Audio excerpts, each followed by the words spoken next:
Assalamu alaikum and welcome everyone. My name is Chaudhry Muhammad Aziz Anwar, a chartered accountancy and financial management professional.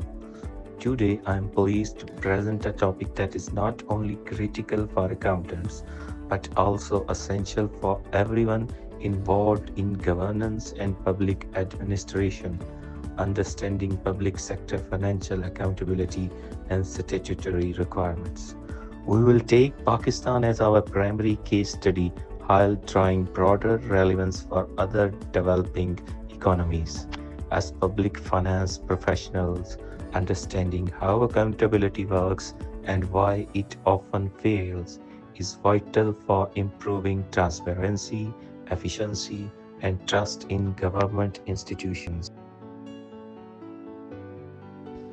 This presentation will walk you through three interconnected dimensions: the structure of the public sector, its components, and how they function, the meaning and necessity of accountability in financial reporting and governance, the key laws and statutory frameworks that safeguard financial discipline. We will conclude by connecting these components to understand the big picture of public accountability. This knowledge not only helps auditors and public servants but also empowers citizens and professionals to demand better governance. Public financial accountability refers to the obligation of public institutions to account for their fiscal decisions and performance. It is the cornerstone of transparency, democracy, and efficient service delivery. Without financial accountability, even well-designed policies can fail. In Pakistan and many other countries, challenges like corruption, inefficiencies, and weak institution control undermine service delivery. By embedding accountability in law and practice, governments can restore public trust and redirect resources toward genuine development goals. Let's now examine the five key components of Pakistan's public sector. Government administrations. These include the Ministry of Finance, Health, Education, responsible for policy, resource allocation, and interdepartmental coordination. Statutory bodies. Institutions like FBR, SECP perform specialized regulatory or developmental tasks under specific laws. Public enterprises. These are companies owned and operated by the state, like Wabida, Pakistan Railway, and PIA, that provide utilities, transport, and other services. Local authorities. These include union councils, municipal bodies, and district governments that address the local needs of citizens, waste management, water supply, roads, and education. Regulatory authorities. Independent bodies like NEPRA and PEMRA that ensure rules are followed within specific industries. Collectively, these components handle trillions of rupees in public funds every year. Each of these components has a distinct but interrelated role in financial governance. Ministries develop macro-level policies and annual budgets aligned with national priorities. Statutory bodies ensure the rules of the game are followed, whether it's collecting taxes or regulating stock markets. Local governments are closest to the public and often handle funds for education, sanitation, and local infrastructure. Public enterprises must manage operational efficiency while balancing social responsibilities. Regulators ensure market fairness, tariff rationalization, and service quality. A well-functioning public financial system requires all these parts to communicate, coordinate, and comply with shared standards.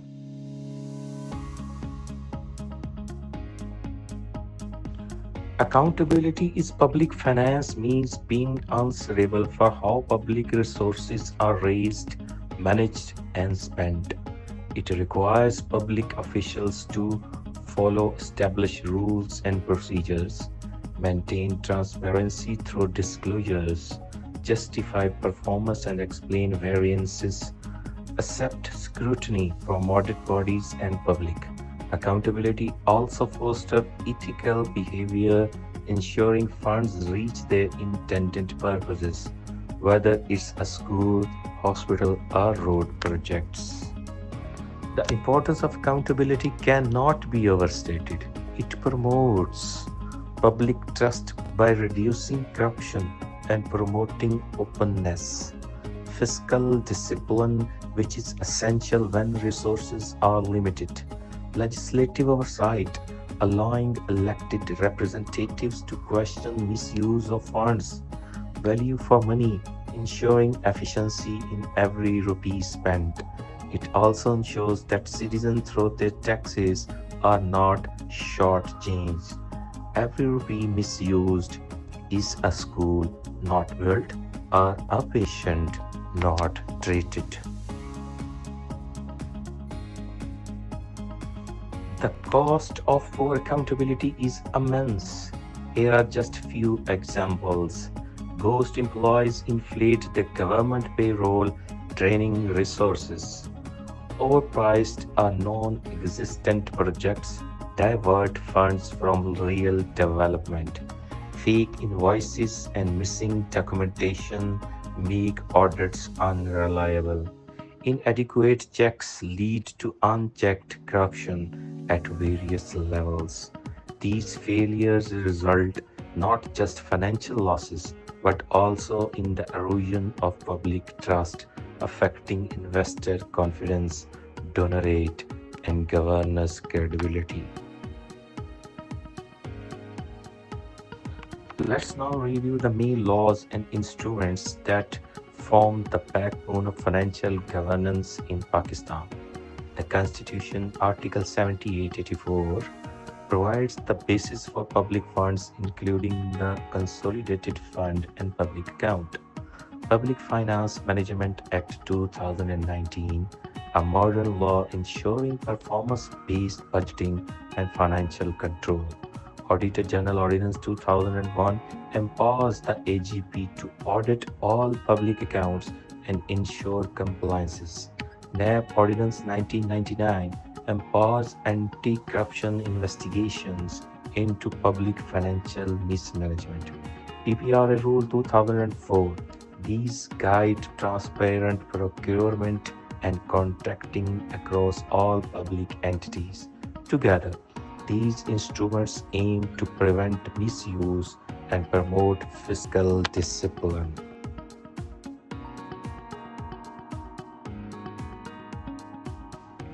How do these laws translate into practical safeguards?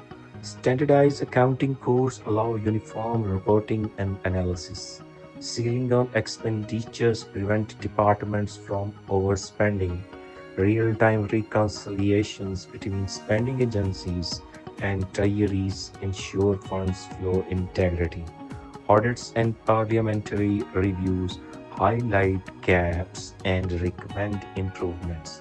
In theory and in practice, these laws ensure that every rupee is accounted for and every deviation is traceable. Accountability is attained through a four-pillar process. Reports. Ministry must submit regular reports detailing expenditures and results. Oversight. Institutions like PAC review these reports every year. Audits. Conducted by the Auditor General who flags non-compliance, inefficiency, and fraud. Reforms. These findings then inform policies and procedural reforms. This is the cyclic model of governance. Observe, evaluate, improve, and repeat. All three pillars, components, law, and accountability mechanisms are interdependent. Law provides the rules of the game.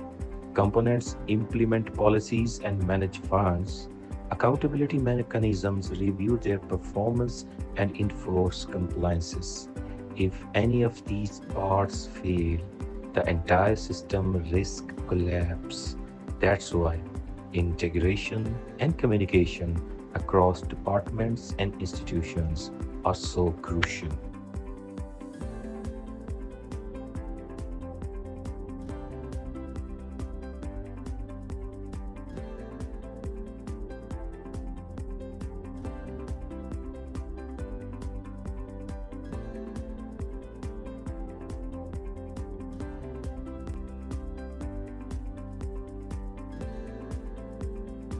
Let's summarize these relationships visually. Financial resources begins with budget allocations by ministries, then flow to department and local bodies. These are governed by statutory laws, tracked through financial reports, and examined by oversight bodies like PAC and Auditor General. This generates corrective feedback leading to reforms. The ultimate goal: improved governance, better service delivery, and public trust.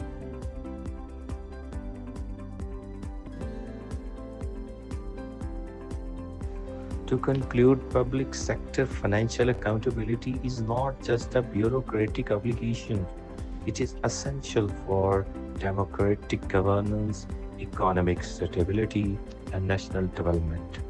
As accounting and finance professionals, our role extends beyond compliance. We act as stewards of public trust, protectors of financial integrity, and advocates for transparency. By upholding strong accountability system, we can ensure that public resources achieve public good, whether it's in health, education, or infrastructure.